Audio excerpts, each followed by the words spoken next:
The Lord be with you. And with your spirit. A proclamation from the Holy Gospel according to Luke.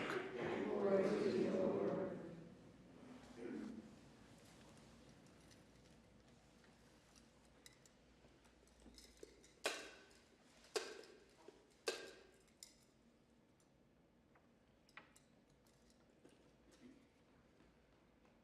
While some people were speaking about how the temple was adorned with costly stones and votive offerings, Jesus said, "All that you see here, the days will come when there will not be left a stone upon another stone that will not be thrown down."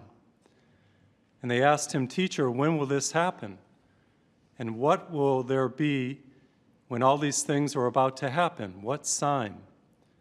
Jesus answered, "See that you be not deceived, for many will come in my name, saying, 'I am he,' and the time has come. Do not follow them. When you hear of wars and insurrections, do not be terrified, for such things must happen first, but it will not immediately be the end." Then he said to them, "Nation will rise against nation, kingdom against kingdom. There will be powerful earthquakes, famines, and plagues from place to place, and awesome sights and mighty signs will come from the sky. Before all this happens, however, they will seize and persecute you. They will hand you over to the synagogues and to prisons, and they will have you led before kings and governors because of my name. It will lead to your giving testimony. Remember, you are not to prepare your defense beforehand, for I myself shall give you a wisdom in speaking, that all your adversaries will be powerless to resist or refute. You will even be handed over by your parents, brothers, relatives, and friends, and they will put some of you to death. You will be hated by all because of my name, but not a hair on your head will be destroyed.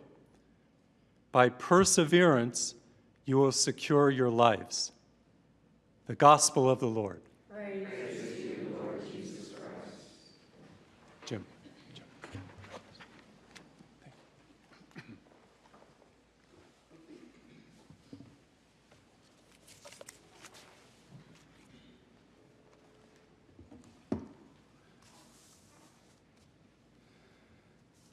Jesus gives us a storm warning, ominous predictions of wars and earthquakes, famines, plagues, supernatural signs, scary disasters, global catastrophe. As we come to the end of the liturgical year, we hear about the end times. The church always presents these readings for us so that we'll be prepared and ready for what is to come. Even now, the birth pangs are occurring. We are going through the plague of a pandemic. Talk about plagues. Devastating hurricanes just happened in Florida, 2 of them. There's a war with Russia. We have polarized politics, inflation, trouble on every horizon. And Jesus went on even further to say that we, the disciples of Christ, won't be exempt from these things. And he talks about persecutions and sufferings, adversities, betrayals, and he said that we're going to be hated. I read a report that there's been more martyrs in the 20th century than in all the other centuries combined.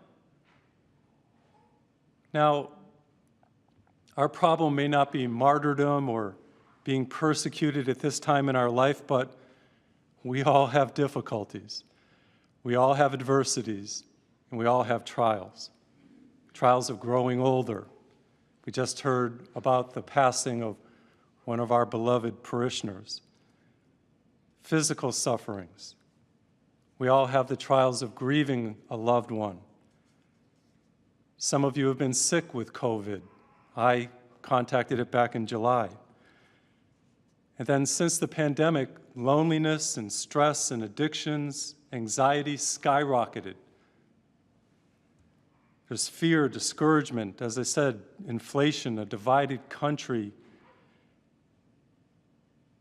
And every side of us, there's tribulations and anxiety. And this is what Jesus is talking about. In fact, he said in another passage in John, he said, "In the world you will have tribulations, but cheer up because I've overcome the world." Instead of being overwhelmed, you can be overcoming the world.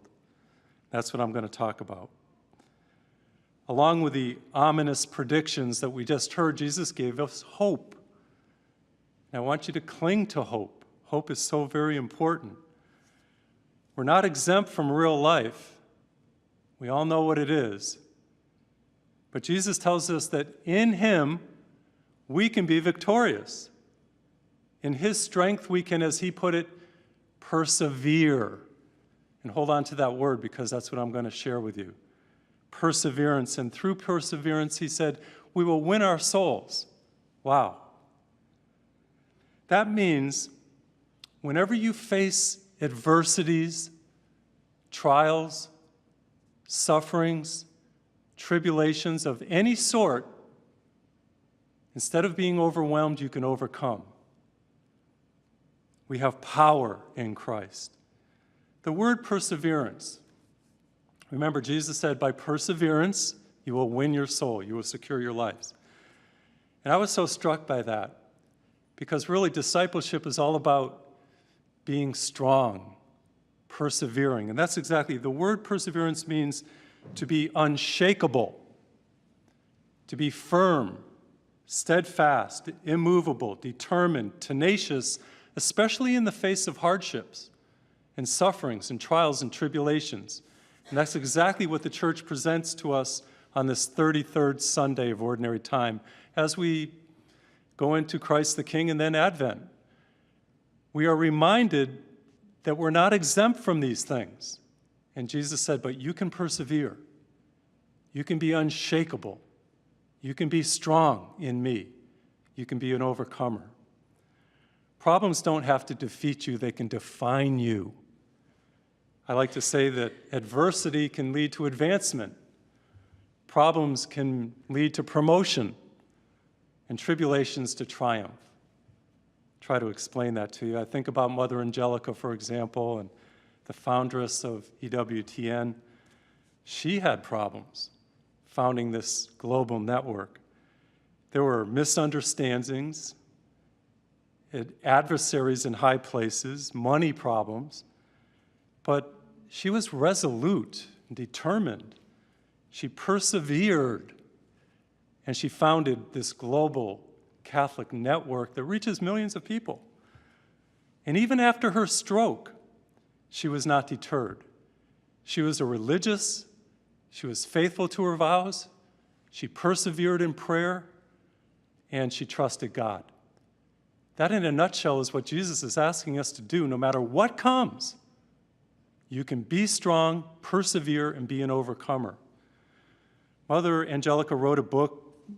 I was reading some of it, and it's called Private and Pithy Lessons from the Scriptures. Her book, Private and Pithy Lessons from the Scriptures. She wrote about perseverance. And this is what she said. It's the virtue that pushes you to keep going in the face of all adversity. And we all need that wonderful virtue to be pushed, to keep going when we suffer and we have adversity. One of the greatest obstacles that we've ever faced in our generation, of course, is the legalization of abortion in America. But recently, on June 24th, Roe v. Wade was overturned. And it was overturned by the Supreme Court. And I believe that after almost 50 years of these atrocities, it was the persistent, persevering prayers of us that led to the overturning of Roe v. Wade. Because we didn't give up. We persevered. We bombarded the heavens with prayers on behalf of the unborn. And now, finally, it's been overturned. Wow. But there's still more to do. Of course, the states have jurisdiction and they have to make their own decisions. We need to continue to persevere in prayer about the unborn and to be pro-life. Perseverance pays off. That's what Jesus is telling us. By perseverance, we will win our souls. That is such an important verse in the Bible. No matter what's happening, though the mountains may fall, I don't know if you've ever heard that song, though the mountains may fall and the hills turn to dust, yet the love of the Lord will stand. Wow. I'm a Passionist priest. Been a Passionist now for 38 years, priest for 32. Passionists were founded in Italy back about 300 years ago. We celebrated our 300th a couple years ago. And we profess a vow to meditate on the passion of Christ, his sufferings, and proclaim the meaning of the passion to everybody. Well, one of the ways that I meditate on the passion is by praying the Stations of the Cross. I live at a retreat center in Houston, Texas, and we have these beautiful Stations of the Cross in our backyard for retreatants to pray. Well, every time I pray the Stations of the Cross, I'm always struck that Jesus falls the first time, then he gets up. And then he falls again, and he gets up again. Then he falls a third time and gets up again. That's called resilience. And if you want to persevere, there will always be setbacks and hardships and difficulties and sufferings. But Jesus is showing us if we want to follow him, we have to keep getting back up. Resilience is a part of perseverance. And perhaps you've fallen. Could be with an addiction, could be with doubts, maybe you've fallen in your prayer life, habitual sin, whatever it is. This morning, as you're watching this, whatever time it is, get back up. Now is your time. You don't have to stay stuck. You can get up and move forward no matter what's coming against you, whether it be relationships or addictions or tribulations of every sort. I remember a man, I was preaching a mission in Vacaville, California. Remember a man came up to me and he said, Father Cedric, I was an alcoholic and wasn't going to church. I just came into this church building because you always preach about getting up and moving forward and living with passion. He said, came into this church and I went to the Stations of the Cross and I stood beneath the third station where Jesus falls for the first time. And as I stood there, I heard a voice and it said, I fell, but I got up. And you have fallen, and you can get up. And he said, Father, I haven't had a drink since. I've gotten up. And it's the same with all of us. Jesus was resilient and persevering, and he pressed on. And it's the same for us, too, as we follow him. We are going to meet all kinds of problems. We know that. That's real life.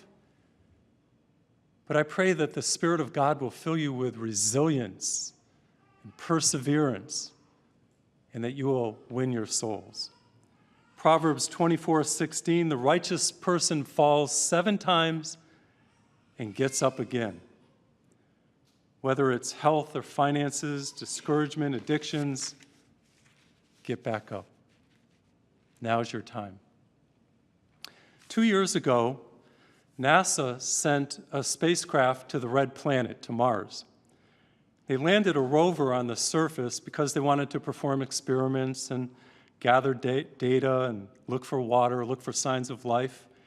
They weren't sure what to name the rover. The rover's about the size of a small car. It's on Mars right now. They weren't sure what to name the rover, so they had a contest. Thousands of school children submitted their names for the rover. Finally, a 7th grade student, Alexander Mather, he won the contest, and his name for the rover was Perseverance. Interesting name. And he said, I named the rover Perseverance because we have to learn to adapt to any situation, no matter how harsh. Despite the inevitable setbacks that flying that rover to Mars takes, we can persevere and not give up. Wow. That's from a 7th grade boy.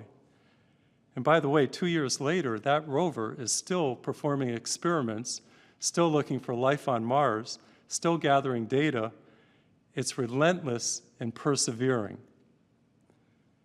We all have harsh conditions. It may not be Mars, but as I said many times, the physical sufferings, the trials, the tribulations, the injustices, the grieving, the loneliness, the pandemic, the whole thing that's going on.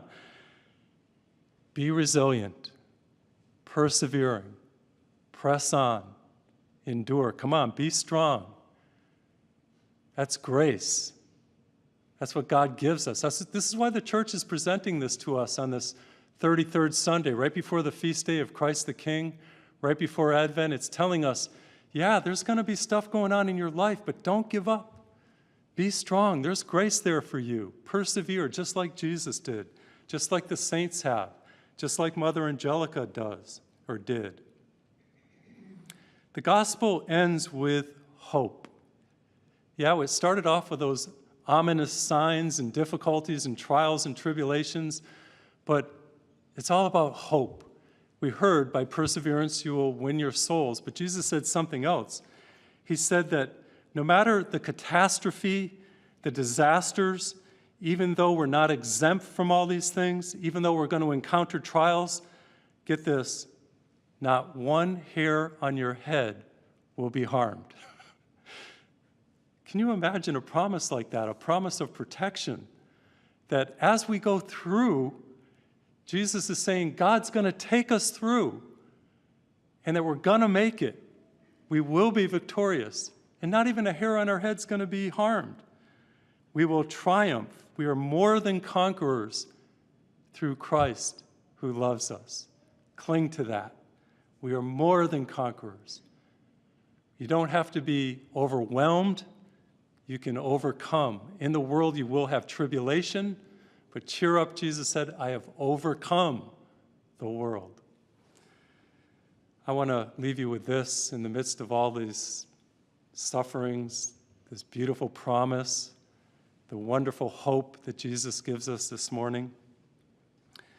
Jesus dialogued with many saints.